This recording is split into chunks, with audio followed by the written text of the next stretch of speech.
Le ministre des Affaires foncières et du domaine public, Jean-Marc Tister-Tikaya, a effectué le 14 mai une visite au quartier 61. Dans le 6e arrondissement de Brazzaville, cette descente s'inscrit dans le cadre d'une opération d'expropriation pour cause d'utilité publique liée à un vaste projet d'assainissement et d'aménagement urbain.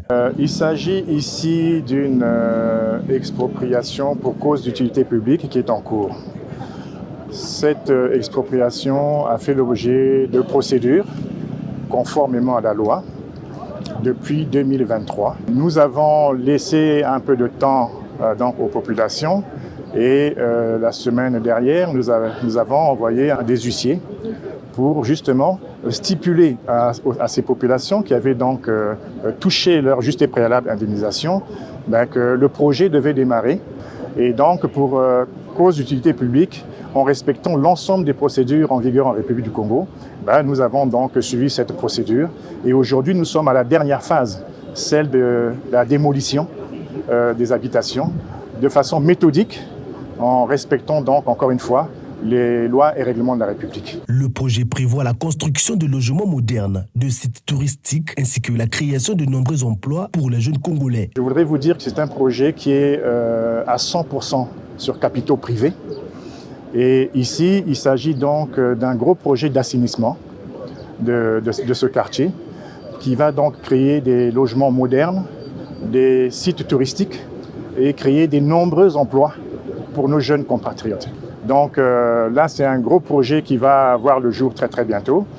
Je voudrais même dire que les capitaux qui ont été mis à disposition pour les expropriations ont été faits sur fonds privés.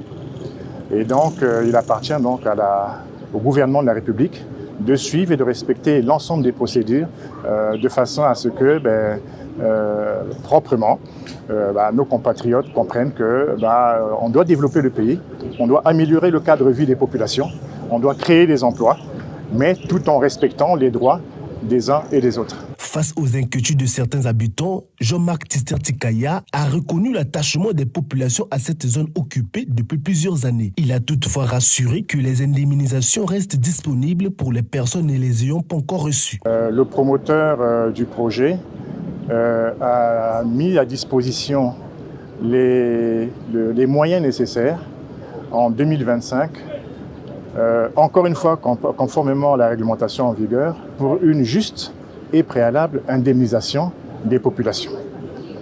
Je ne citerai pas les montants, mais cet argent a été mis à disposition à la Banque postale et sur les 419 maisons à exproprier.